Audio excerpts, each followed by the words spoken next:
Being unapologetically authentic is important. And people who are fascinate me. One of those people is here today with me at the Beryll headquarters here in sunny California. His name is Charles Arnoldi. I call him Chuck. He's not only a dear friend, a good neighbor, but he's also one of the most prominent living artists here in Southern California. You can see his work in museums like the Metropolitan Museum of Art, the LACMA Museum, or the Guggenheim Museum in Bilbao, Spain. Very excited to have this conversation, and I hope you like it too.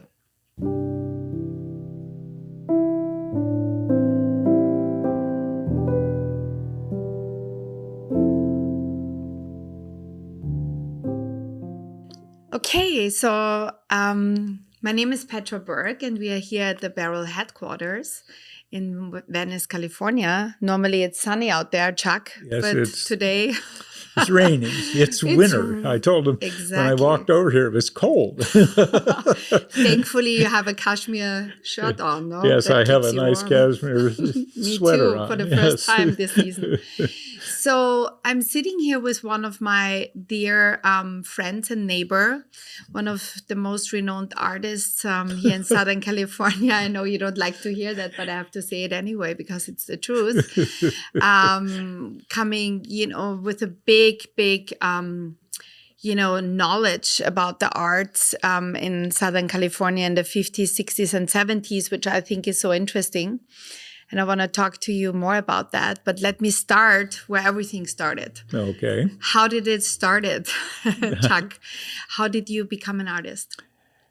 I became an artist, and it's kind of hard for me because I had no intention of becoming an artist. I had no, thoughts that you could grow up and be an artist. And I usually tell people, I think what happened was I was from a very dysfunctional family in Dayton, Ohio. And I had a brother and sister, and my parents sort of blamed us for ruining their lives, which was not true. And we didn't get much love. And looking back now, I realize that I always had the ability to make things with my hands. I was good at making forts and tree houses. I'd make bows and arrows and stuff. And I always got some attention for stuff that I could do. And I realize now that what that was it was sort of justifying my existence and made me feel appreciated or loved. And by a fluke set of circumstances, I ended up in California. And some people saw that I had some sketchbooks and stuff, said, you should go to school and study art, which to me was like, go to school and study art. And they forced me to go to a junior college.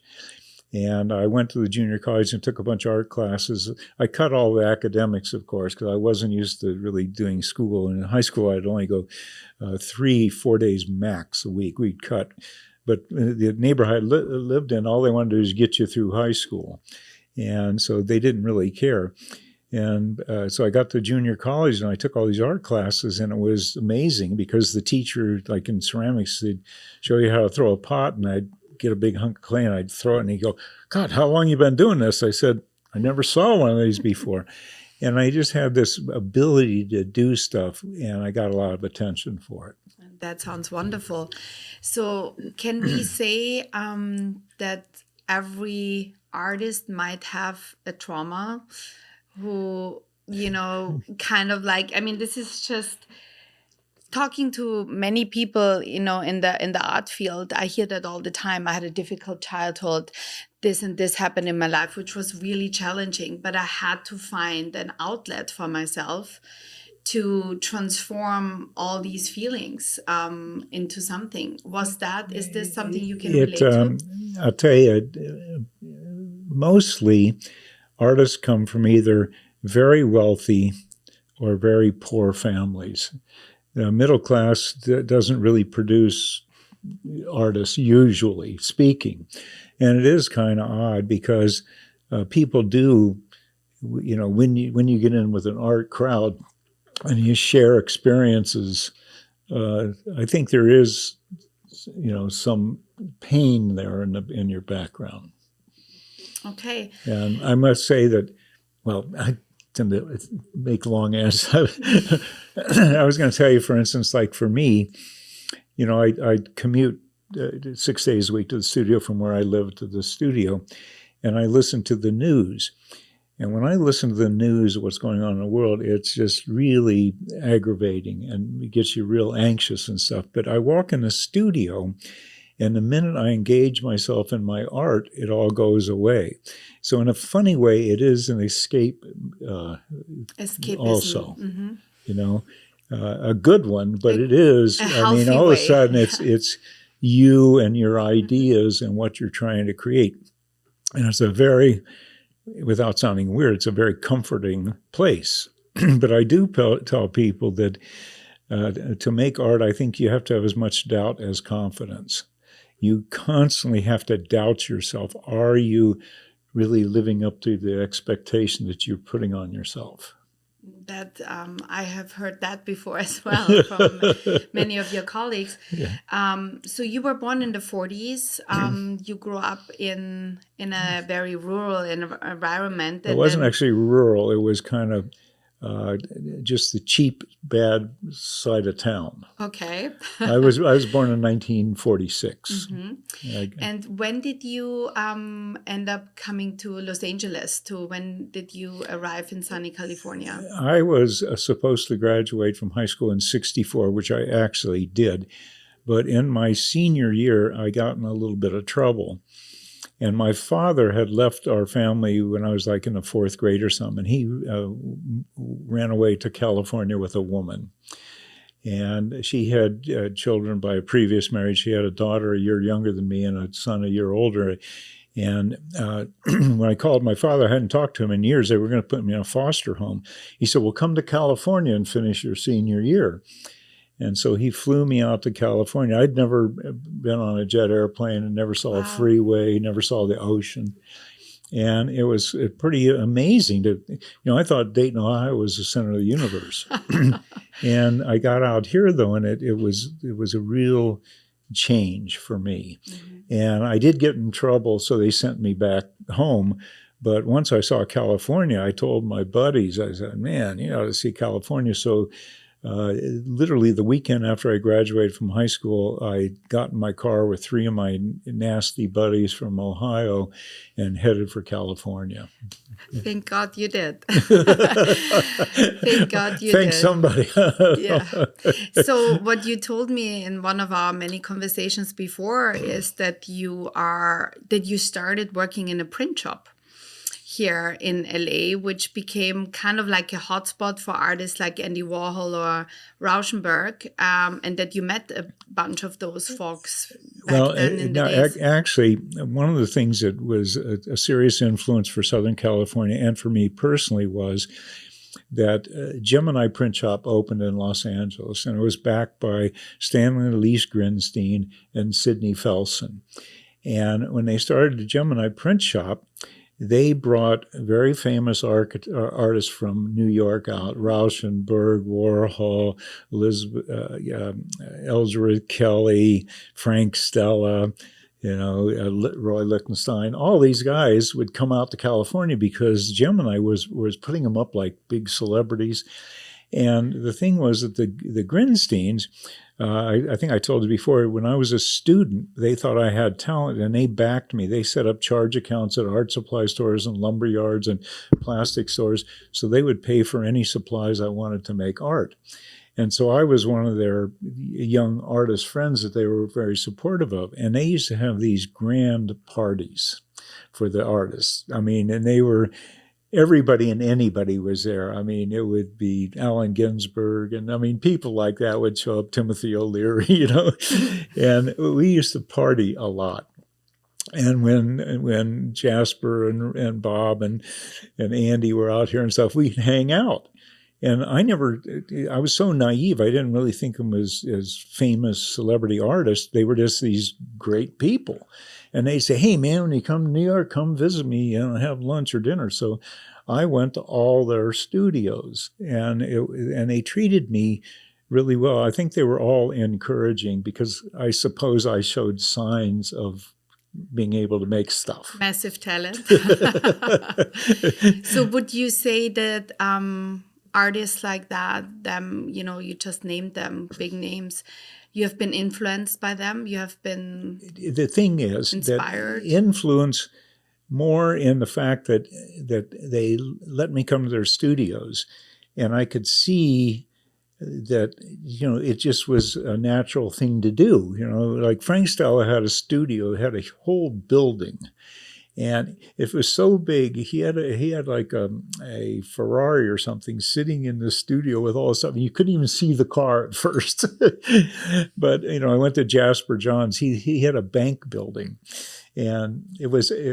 I tend to want to go off on side stories and tell you stories. I love it. But like Frank Stella, the first studio of his I went to, he was making protractor paintings at the time. Those were the circles with stripes.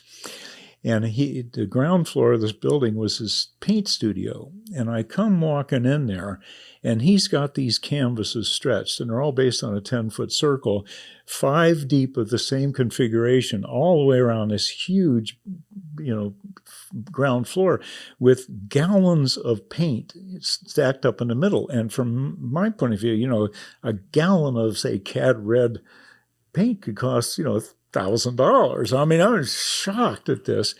And they were taping off the stripes so he could paint them.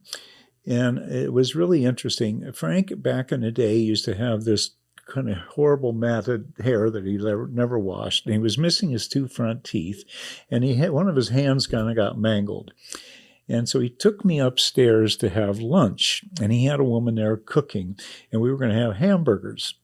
And he asked me how I wanted mine. I wanted medium. He wanted his rare. And we're sitting in this loft, and there are Donald Judd's, Morris Lewis's, major, major paintings. I'm walking like, oh my God, this is astounding. And I'll never forget, we sit down at this little counter thing to eat. And Frank picked his burger with his kind of mangled finger, and he bit into it, and it was real rare, and blood came rushing out from between his teeth onto his hand. And I'm thinking, this is Frank Stella. And we're sitting there, and above his head, there was a little Jasper Johns painting. It could have been more than, 12 by 14 inches or something. And I believe it was a flag. And I said, well, that's nice. And he said, oh, I traded Jasper for that. He said, I gave him a little 12-inch black, stripe painting. And I said, wow. And he said, Jasper called me one day and wanted to borrow that. And Frank says, I asked him, well, what do you want it for? And Jasper said, I'm going to make a multiple. And he said, I told Jasper no. He said, can you believe it? I told Jasper Johns no. See, so that kind of conversation is something you wouldn't have with some, great famous person, but it was just like normal talk. And what was kind of amusing was I went to Jasper's about 2 days later for lunch. And I come over and I ring the bell, and he answers the door. And he said, we're going to have a souffle. Come in, and I don't know what the hell a souffle is, right? And I walk in, and here's this beautiful table set up with a tablecloth and, nice stuff. But Jasper says, I have to paint a few more minutes. I'm working on something. Do you mind if I paint for a couple of minutes? And I go, of course not, Jasper. And he's over there working on this encaustic painting. And for instance, during that lunch, at one point, we're sitting there, and Jasper is very hard to have a conversation with. He's very smart. He's no small talk. Mm-hmm. And so I told him that, Jasper, I heard that you had a dream and that you painted the American flag. He said, Chuck, I did, and I wish I would have another dream. Okay?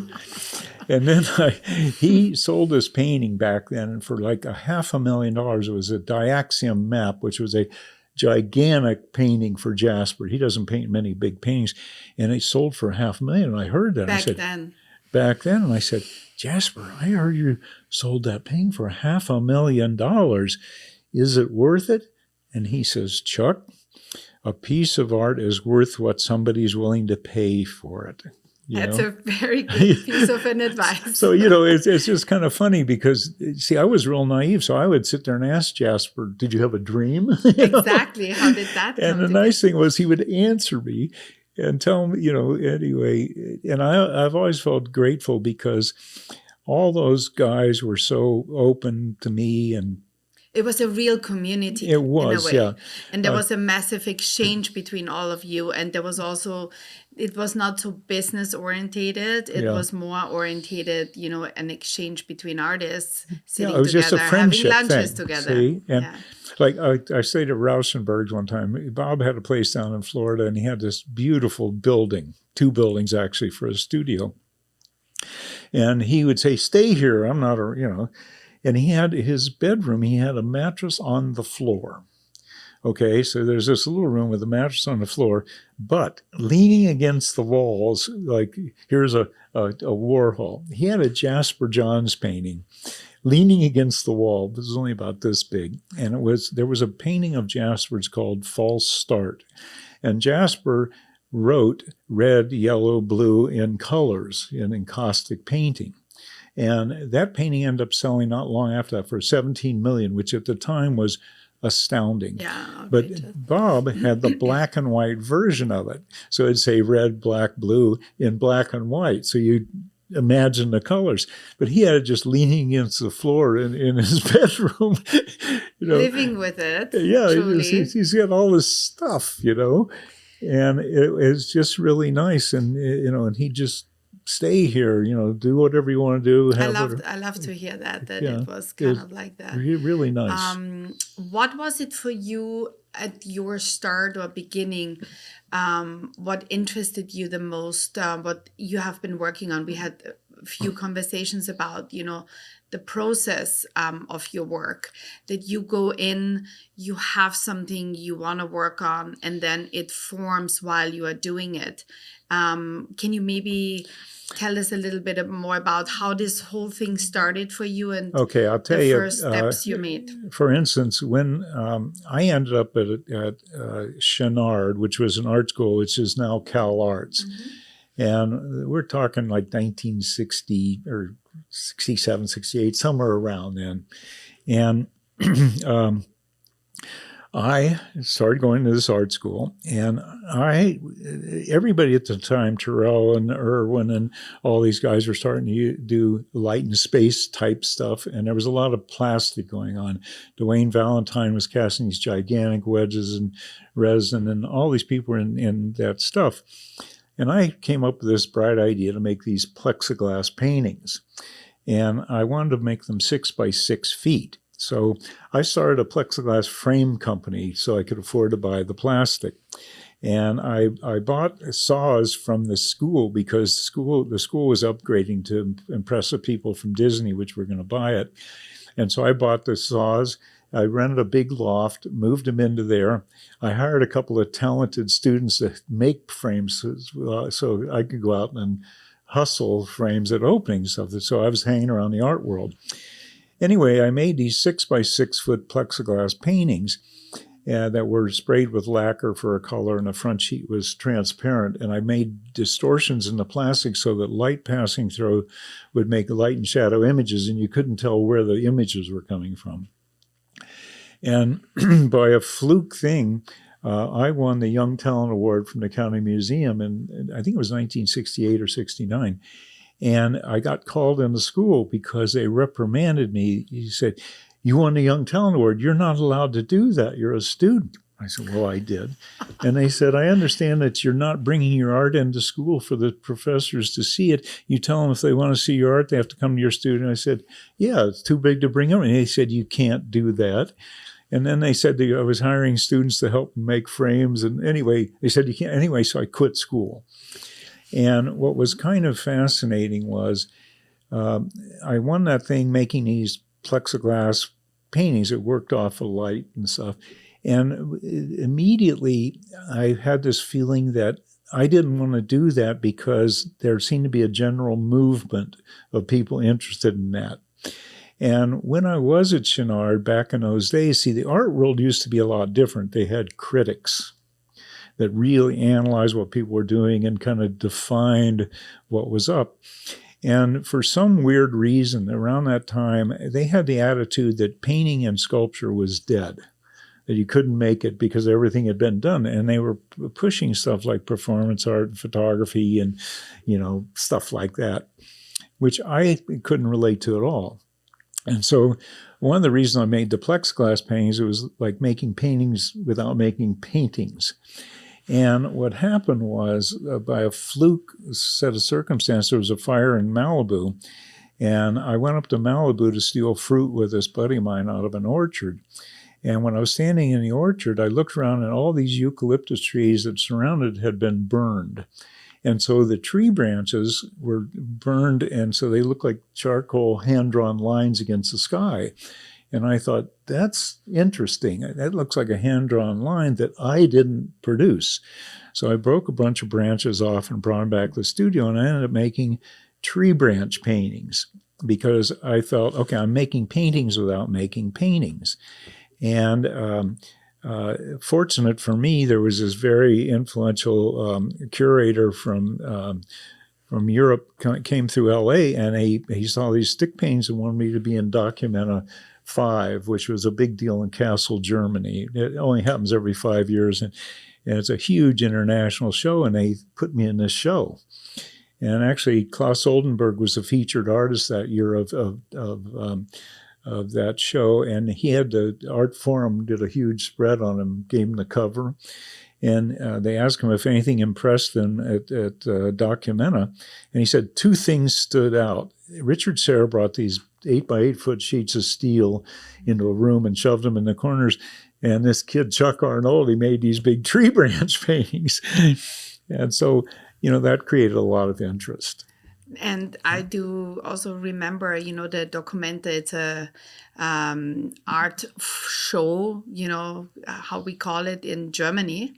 And in the late, 60s, early 70s, they were revolutionary. Yes. People who, as you explained, walked in there and they expected landscape painting on the wall or kind of a portrait, right, were faced with a cow giving birth, in the entrance. That was, again, actionism. And Harald Seemann, we talked about Harald Seemann, who is, or unfortunately was, one of the biggest curators of he was that great. time. Yeah. And he brought all these people together. He was Swiss and was running a museum in Switzerland. They threw him out because he had Joseph Beuys smearing fat against the walls, and the museum nearly got destroyed in this exhibition. But I think he was also responsible for American artists like you to be exposed in Europe, and for this first inter-exchange in the early 70s, which was not done before. European artists showed in Europe, American artists showed in America. And so have you been going to Documenta Kassel, Germany, or have you been? I had never been. I went. I couldn't even believe it. I mean, there must have been 180 artists in the show. Yeah. I met Joseph Beuys and stuff. And the thing, was that a curator like that, he was paying attention to the art. He was wondering, does this art speak to me? You didn't have to be a famous artist. You didn't have to be represented by a certain gallery. He was looking at the art itself.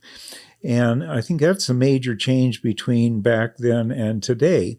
They're not looking at the art to decide if it's showable.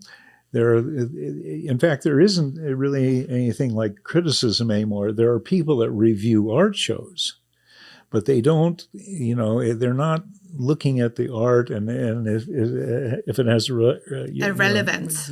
Relevance, and is it somehow influenced by history? Because even though the most radical people, guys like Pollock, they were responding to art history. Exactly.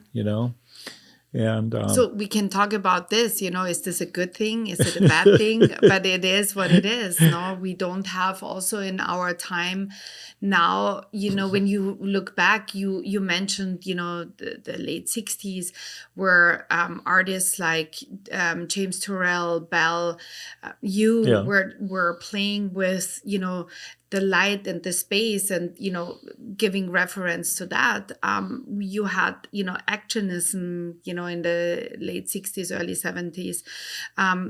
You don't have tendencies anymore. We have so many artists now in this world who do so many different things.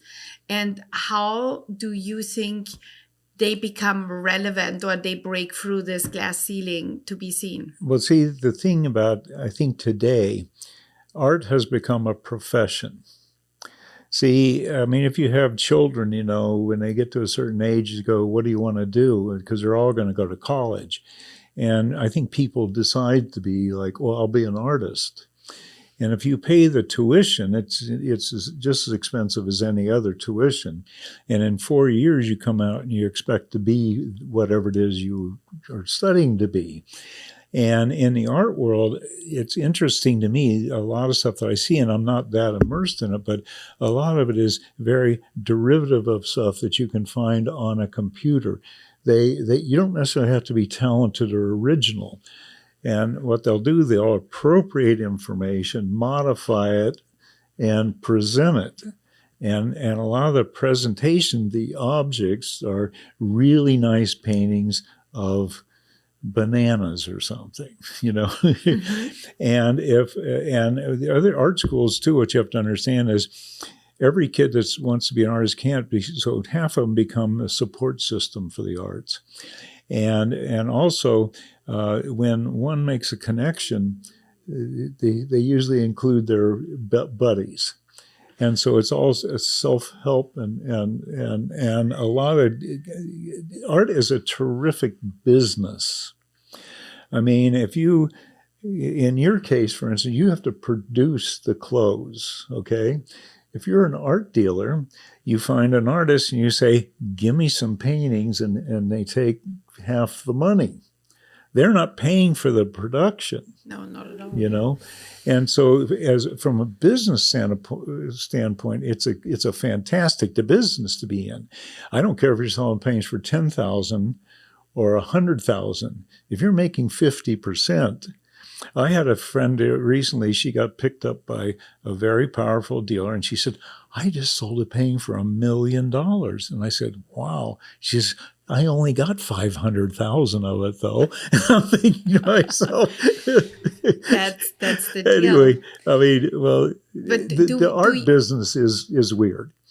And what's interesting for me, for instance, back in the day, when we were talking about, I was basically considered a California artist. I did buy, Frank Gehry and I bought a couple buildings in a parking lot at the corner of Spring and Crosby in New York. So I had a loft in New York, okay?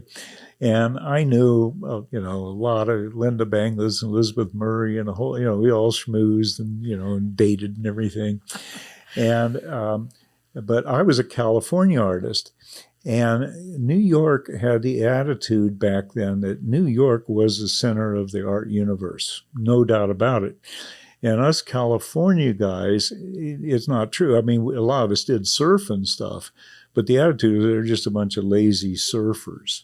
And, they used a lot of material like fiberglass that you make surfboards from, and plastic had this relationship to surfing somehow with them.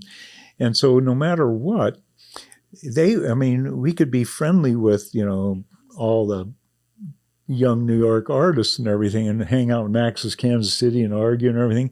But the truth is we were considered, the back of the bus. So not the intellectual force of yes, artists, we like were, the New Yorker thought of themselves. And it is kind of interesting that now there's a huge focus on California. I mean, a lot of these major dealers and stuff are opening in California. House of Yet came and I'm not quite sure why that is. I don't think that the business here justifies it.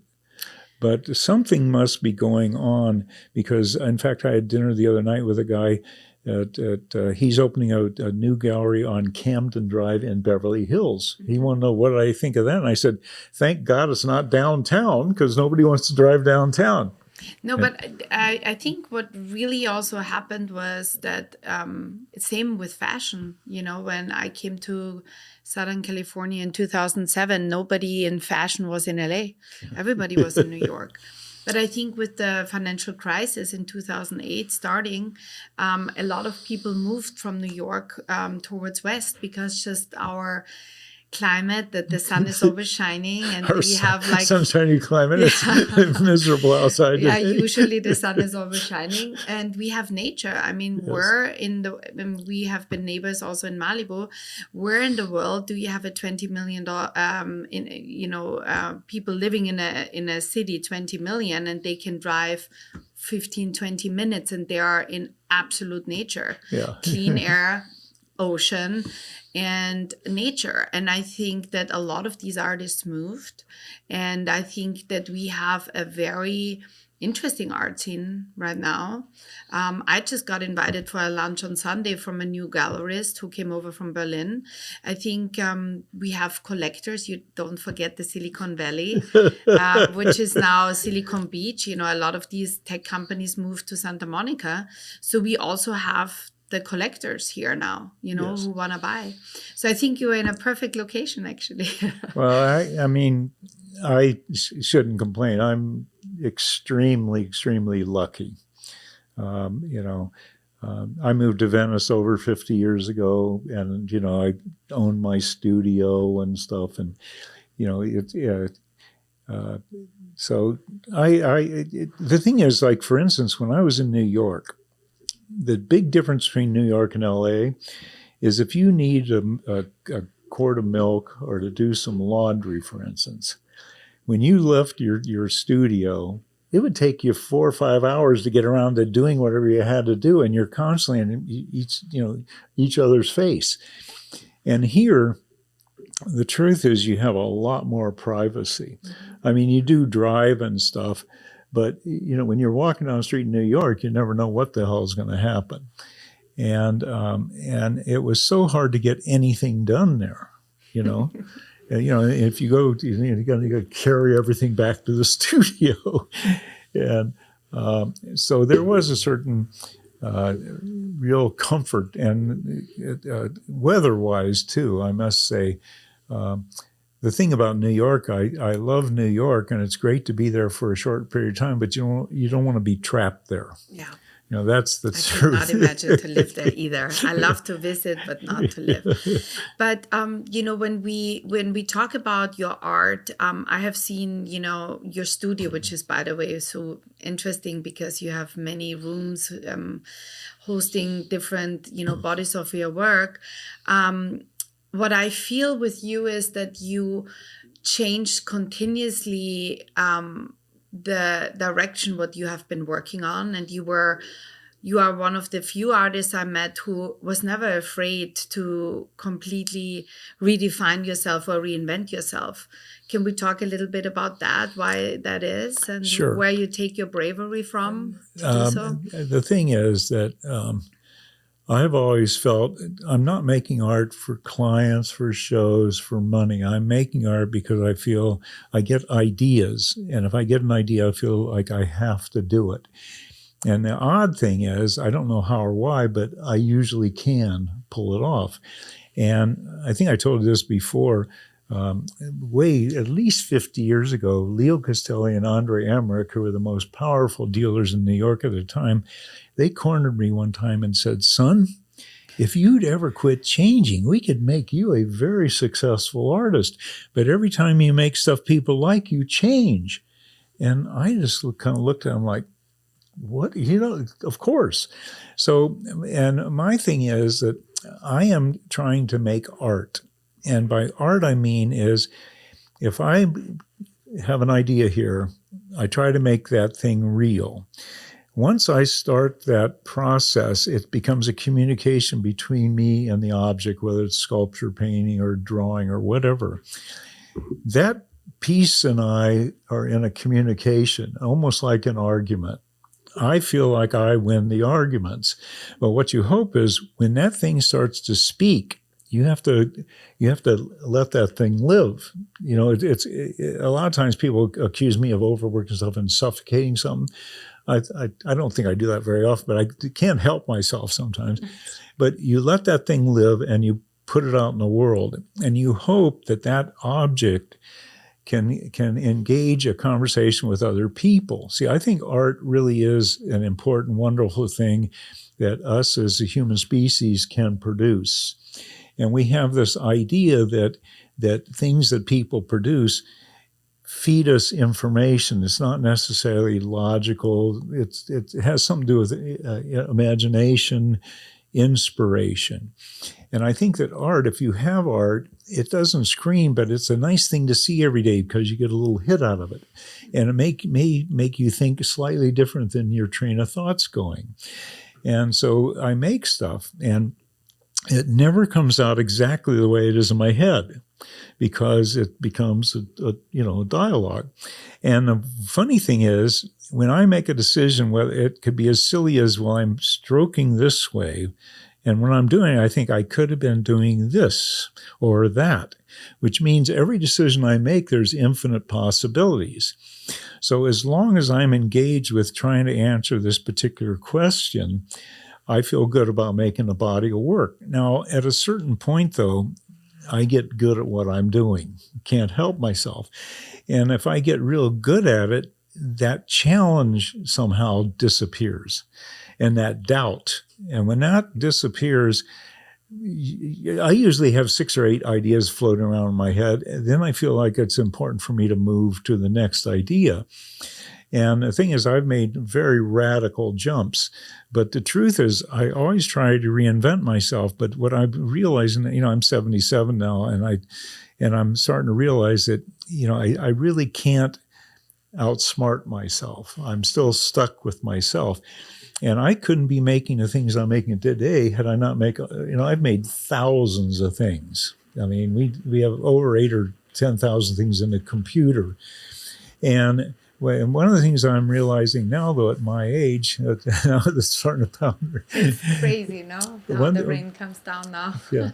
The one thing I'm starting to realize now is that over the years, I skip beyond stuff, but I'm still kind of interested in it.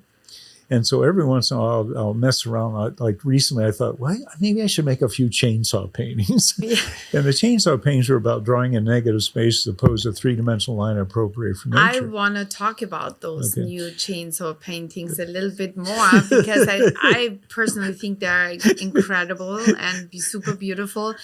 Your work has been, or is been shown in very well-known museums like the Met, the MoMA, the Whitney. I know that this new body of work you showed me is maybe something completely different you have done before, because you're working a lot with the negative space in it. Let me, we're gonna hopefully, we'll be able also, to show a little bit of that, but tell me how that started. Why did you grab a chainsaw and started to use that as a kind of like your brush to make your new piece?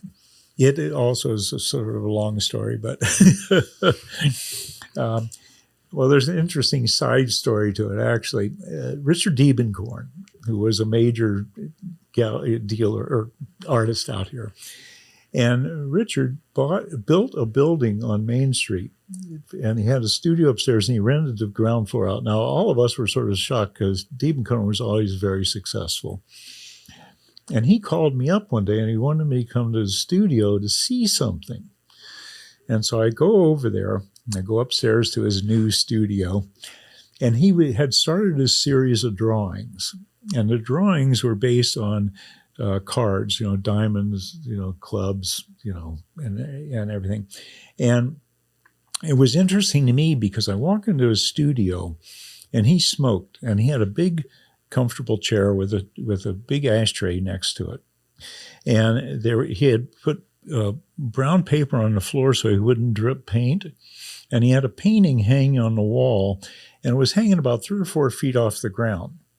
But this wall over here is where he had all these drawings pinned up. And he would draw like in art school, where you have basically 1x12 wood that makes a little, you sit on it and there's a tall thing and you put your drawing board there, you know. And that's what a very classic way to do that. That's the way they used to do in art school. And that's the way he would draw, you know. And he would draw these drawings and then he'd pin them on the wall. And they were brand new, and he was, I guess, wanted some feedback. What do you think of those? And so he and I are talking about that, and I keep looking over the painting up off the ground. And later that day, I'm back in my studio, and I was making some paintings that were somewhat based on the tree branch paintings, they were acrylic paintings, and I would take a brush and I would just make sort of straight lines, not gestural, not expressionistic, but lines. And then I would stitch my way across the canvas, because that's, in a sense, that's what the branches did. They were the structure of the painting which verified the image. So I was making these paintings. And later in the afternoon, I was laying on the floor kind of painting, and I thought, you idiot, that's why I hung the painting. I hang up so you can just stand there and paint, right? Because when I would start a painting, I'd paint the middle part, which is easy to reach. And I thought, well, you dumbbell. So I made this thing where I could raise and lower paintings when I was painting them. And back in the day, they came out with what they called princess telephones, and they were wall-hung telephones. I remember that. And they sort of stuck out off the wall. And I had one installed next to my painting wall, so if the phone rang when I was painting, I'd pick it up and talk. And what I realized, when I had a paintbrush in my hand, I would maybe start scribbling on the telephone. And so I was standing back looking at a painting I was working on one day, and I was looking at the telephone. Now, the telephone was a sort of an object sticking out off the wall, and I had distorted the shape with brush strokes. The same thing on the big flat surface. I distorted that flat surface with brush strokes. And I thought, aha. When I used to get tree branches, I had access to these big ranches.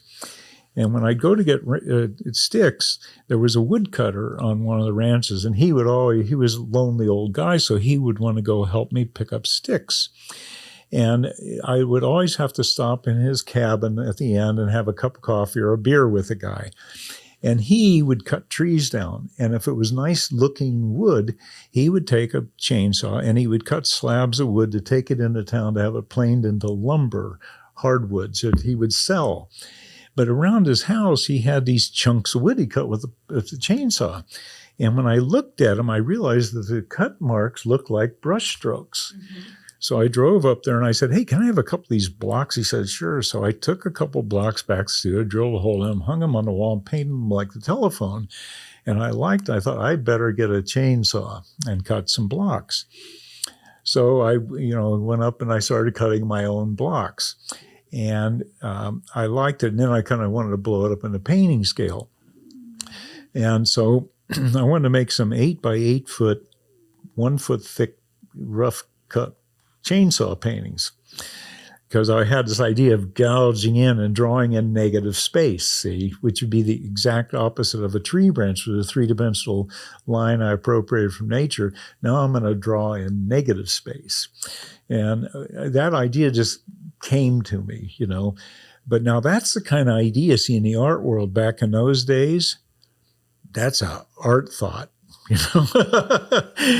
That's worthy of being considered by critics, And so I basically glued a bunch of plywood together and started the chainsaw paintings. And it was interesting because with everything else, I don't do sketches or studies on how to do something. So I glued up these 8 by 8 foot slabs of wood, and I just start the chainsaw and I just start cutting. And I would have to make decisions very, very fast, And so I just started slicing these pieces of wood. Also, decisions, they can't be reversed. The what?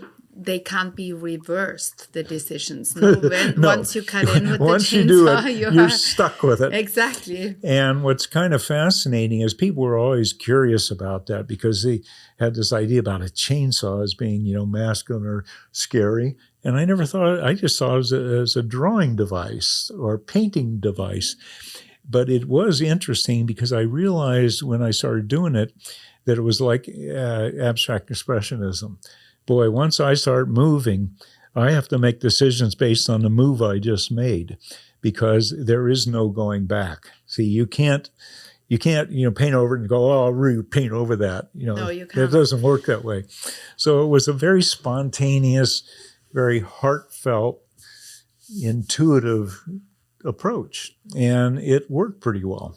And you are showing those next month in San Francisco? I recently, I have dealers that I work with, and there's one dealer in particular. He came over and saw this, says, I want those. I want to do a wood show. Now, I am having 2 other shows next month, and both of those dealers want some, but I had to tell them, you can't have them because this other guy's having them. However, one dealer did buy a sculpture piece and a wall piece from me, because I have a deal with her.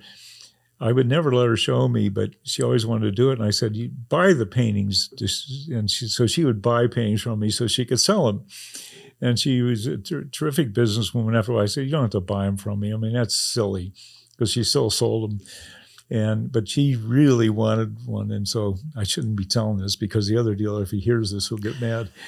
But I am going to have a wood show. Now, the thing that's interesting, I think I've made 12 or 14 of them, and I know of 5 other blanks I'm going to do, and he's making me 4 more that are bigger, like 7 by 8 feet. So I know I'm going to make at least another 6 or 8, which is much more than the other dealer can possibly show in his gallery. So I'm going to end up with a quiver of my own. And what's kind of fascinating is the show that I have at the Lancaster Museum right now. The theme is wood also. Oh, wow. But they have older pieces, some that go back in the, early 80s.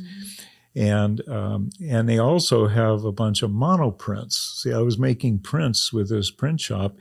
And when they approached me, I didn't want to just make prints. I told them I would make prints if I could use the same techniques I'm using in the studio. And at the time, I was making chainsaw painting and stuff. So I ripped up, wood to put through a print process.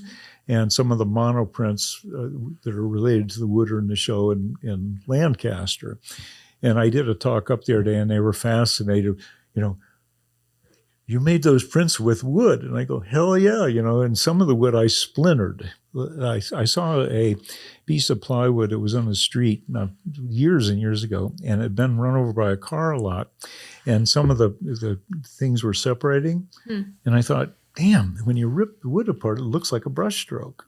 So I ripped a bunch of plywood apart, and I'd paint it and make monoprints with it, paint them with oil paint and print them.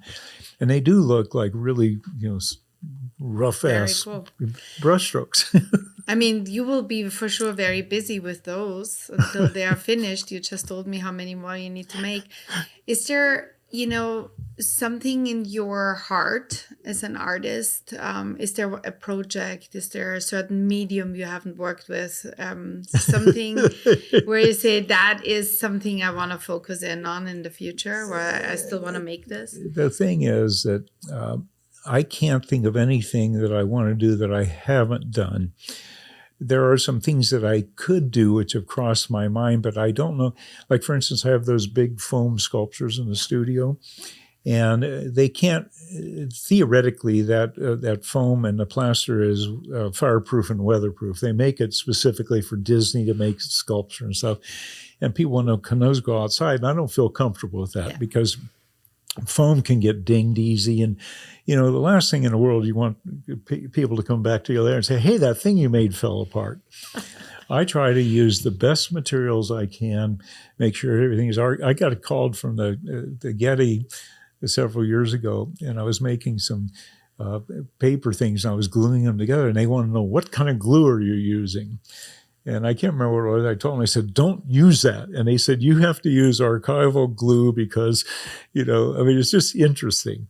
So anyway, we try to do everything properly. And recently, I had an artist come over to the studio, and we were talking, and he said, you could have those made in marble in Italy. And in fact, you don't even have to send the piece over to make a mold now. They can scan it, and do a reproduction. But the problem is then I'd have these big, huge marble sculptures, okay? But I was thinking, if they did them, I wouldn't have a polished, perfect surface. I'd have rough cut marble, which is sort of intriguing to me. And then someone else came over and I was talking to them, and they said, you could do it in China even cheaper. But I feel, anyway. I haven't heard about Chinese marble before. Yeah. I just know the Carrera marble in Italy, Well, which, Michelangelo. But see, I have a real estate developer friend. He told me he has these huge marble fireplaces made. And it's staggering how cheap it is. Then you just have to ship it over. I think that's the most expensive part, no? Yes, it probably would be. But see, the thing is, stuff like that I have floating around in my head. But that's not necessarily wanting to work in a material I never worked in. And anything across, I'm constantly looking at stuff, hoping that it'll make me have a thought. Like when I went to Machu Picchu, I started those interlocking shape paintings because of the shapes of the rocks. And I realized they were so precise, no? Yeah, instead of being 90-degree angles, I realized whoever that was an artist, because that's heartfelt. And I was there. I agree with you. It does not seem real that somebody could do that with a blank of an eye, yeah. Just thinking about trying to do that today with all the technology and all the equipment we have, how they pulled that off is amazing. I don't know either. But to me, it's like when I built the house in Kauai, I wanted to make some paintings there. And so I made what we call the Hawaiian series. And they were a lot of organic shapes that, because the vegetation there can be violet on one side of the leaf and chartreuse on the other side. And I was trying to be influenced by the locale to make some paintings. So I made a whole Hawaiian series. And every day, any day, no matter where I am, if I see anything that inspires me, I'm happy. Unfortunately, that doesn't happen very often. I'm constantly looking. Doesn't anybody have any good ideas around that they don't see? But it is, like I was telling you earlier, it's at my age, I'm starting to realize that I maybe should reinvestigate some stuff I gave up years ago. Mm-hmm. I have a couple of old ideas floating around that were intriguing then, and I'm sure it'd be intriguing again now. And they wouldn't be the same. They would be different. Of course. Of course. And I did try to make some new tree branch paintings lately, but I can't get tree branches. For me, seeing, your bodies of work, having this really big range between painting, drawing, sculpturing. For me, you've really it seems like you have a red line within you, something you follow no matter what happens on the outside. And I think for me, this is being authentic, because you authentically produce what you feel you want to produce. So is there anything where you say you are very unapologetic about that needs to be the way, that it has to be for you? What would in this whole life of yours would that be? Well, what's kind of amusing, my wife recently has been telling me, for instance, that I'm very self-centered. Well, we've been married over 41 years now. Happily. and I don't feel like I've changed. See, but I work every day. This morning my knees have been bothering me. I had to see a physical therapist in Malibu, and I couldn't see her till 9. I get up at 6. And so I had a couple of hours at home, and I had to go upstairs and work for a while. And I started 7 canvases this morning, and I made 3 little watercolors. I worked on a couple of postcards. Yeah. Because I had to kill about an hour and 45 minutes before I went to see the physical therapist. and I came here. And you killed it with art. And I was supposed to see you at 11:30, and I had Gasper call because I didn't know if we were going to eat. I usually eat, I get up at 6. I usually eat about 11:30. So he got me I had him go out and get me a health yogurt thing. And I'm sending some paintings to San Francisco tomorrow. And one of them, the dealer pointed out on this one shape, there seemed to be a couple little spots that didn't seem right. So Gasper went out to get my lunch. I repainted a shape on a painting. So you use every minute of your time to be in the flow, because that's the space you really feel mostly comfortable to Well, be in. the thing is, see, it like people frequently say, they talk about work. I don't consider it work. They may say you must have fun. It's not necessarily fun, but I get a lot of gratification from doing it because it makes me feel good about myself. And then especially when people like you come over and seem to like the work, that also reassures me. And one of the things about my studio, there's a ton of stuff up. And I tell people, dealers hate it because they'll bring a client over and the clients get confused. They think they want that, but then, and I say, don't buy anything, goddamn it. Think about it. If you want something, you can, but I'm not trying to sell you anything. And part of having all that stuff around, I'm looking at it. When I walk in there, I look at it and make sure that I'm feeling good about it. And I know this sounds terribly egomaniacal, but I love to go away for I hate to travel, but when I have to, when I come through and walk through the studio, I like it because I don't walk in and say, God, that's a piece of shit. I walk in and go, that looks pretty good. And it's also true, even my son and daughter, they'll come in and they'll go, oh my God, Dad, that looks pretty good. Both artists. And they're both artists. Both artists. Yeah. And your wife is a writer. My wife is a writer, yes. Family. And so, see, I don't know. I think it's a beautiful thing that you have something which we could call your reason of being, In Japanese, they call it ikigai. It's like you combine what you love with your passion. You turn them into skills and then you put it into service for others. And then that's your reason of being.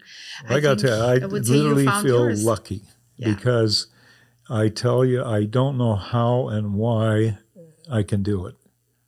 But it's something that I just can't help myself. I do what I do. So for me, it's really amazing that we could do this. And so thank you so much. Okay.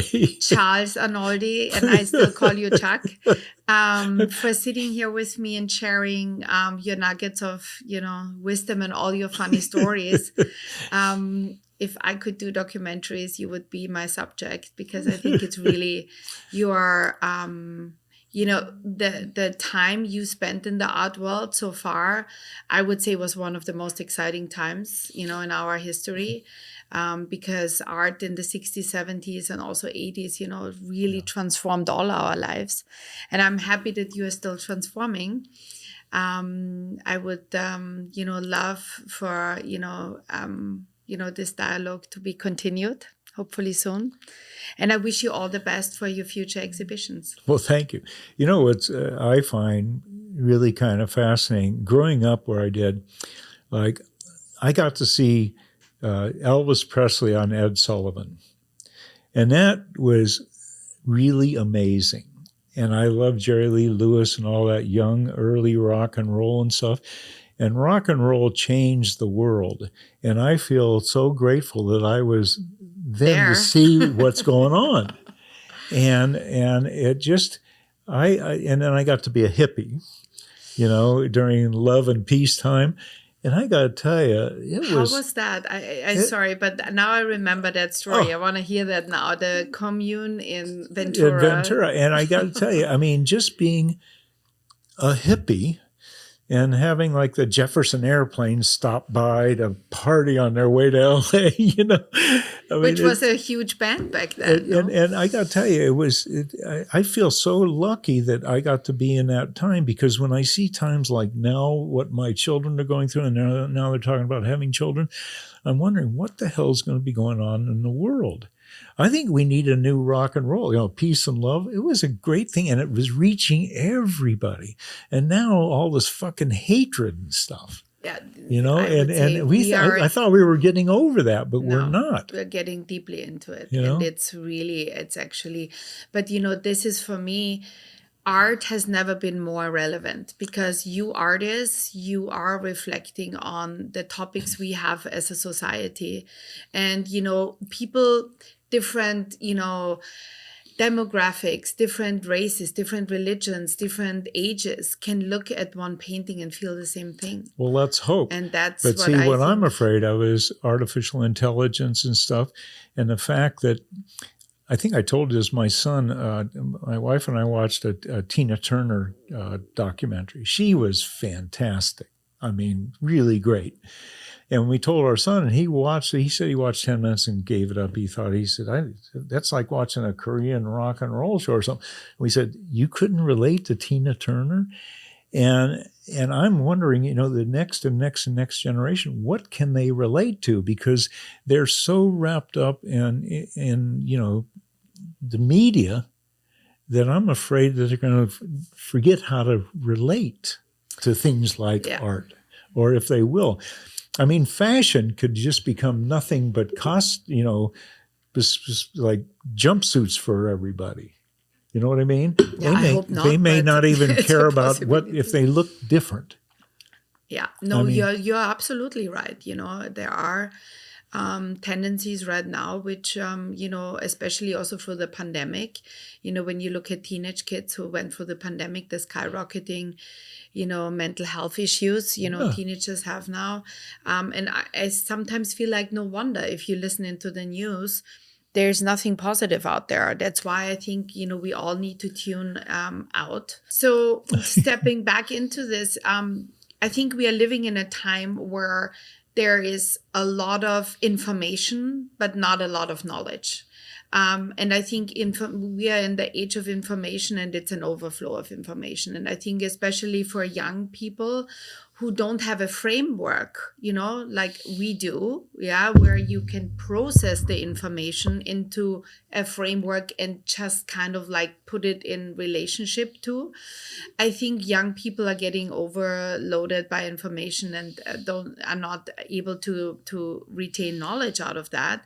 And I think we have an overall depressive mode, because if you think about the topics young people are facing, the environmental crisis, the crisis we have now with all the wars in the world, where there's so much hate, so much conflict, where for me art has the ability to build bridges, because art can, take us into a space where we can all relate to, no matter what political opinion we have, what age we have, what, demographic we come from, or, religious background we have. So what could you see happening as a counterpart to this development in our society? Where could art come in and help, or be of relevance and be important, especially for younger people?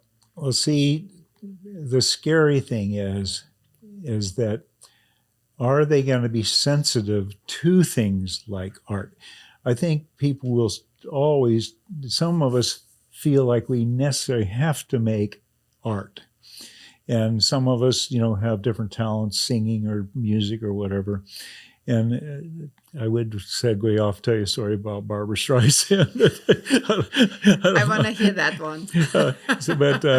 But the thing is that hopefully people will still be sensitive to things. It was interesting. There's an article today about news and JFK's assassination, how it changed network news on television. Before that, it was much more matter of fact and everything. It became a thing that went on for days, and it was, massive, and it changed the way the news is done.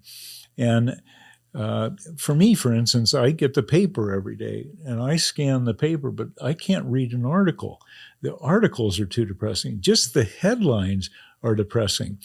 And I don't know, like my son and daughter, they don't get a paper. They look at, social media stuff all the time. And I don't understand what it is that's so intriguing, for instance, that some people would have 1 million followers on Instagram. You know what I mean? It's a good question. And what is that? I think TikTok or whatever? Yeah. I didn't know what it was. And my assistant showed it to me one day, and it was all these terrible videos. Everybody wants to produce videos that people like. And most of them I thought were, I was shocked at the shallowness of them. you know? And so I don't know, in two, 3 generations from now, are they going to even want to look at a painting? See, they might have a TV screen the size of your wall that's flashing images, you know? Yeah, And personally, I mean, when I see that kind of stuff, you know, I think that's annoying. You know, when I go to the airport and they have these massive, you know, things, and they'll be doing some artsy thing, and then they'll flash Prada shoes real quick, and then they'll do some artsy thing, and then they'll flash, you know, some other brand thing, and I'm afraid that might replace art. I mean, why have a sculpture when I pick up magazines, and it's just ads for clothing. And I think that the clothing that people can wear, you know, fancy high-heeled shoes and all this stuff, and like a lot of the fashions they have for men, I look at them and I don't know any man, especially my age, that would wear these big balloon things with giant collars, or, you know, no legs on the pants, or 2 different colors. That's why you're sitting here in a Beryll cashmere t-shirt. But I'm really, I don't know if the future is going to resemble the past in any way. I don't think so either. But I think there will be always a way to experience art, to relate to art. I mean, I hope so. Yeah. I think that certain ones of us can't help but be creative, or try to be creative. Exactly. Because that is the thing about art. It leaves that door open for people. You can pursue your intuition and your instincts, and you can try to do something, whether it's clothing, music, you know, acting, whatever it is. That door should stay open. And I think what we are trying to also do with this podcast is to raise this awareness, to introduce interesting people like you to an audience who might not, you know, have been introduced before. Because I think, you know, for me, art, fashion, design, architecture has so many overlaps. And I think it's such an interesting field to be in. I'm getting inspired by art to do my work. You know, hopefully maybe one day Sveta inspires you to do your work. But I think... Did I show you those golf shirts? Yeah. So I think this is the beautiful thing about us talking, you know. Okay. Well, we can do it, talk anytime you want. Yeah. Thank you so much, Chuck, coming over today to our Beryll headquarters here in Venice, and having a little bit of a talk about art, about life, about future. I enjoyed it very much, and I hope we can, you know, do this again. Well, thank you very much. It was very nice. Thank you. You had a lot of great things to say, I must say. You put it really well. Thank you, Chuck. Okay.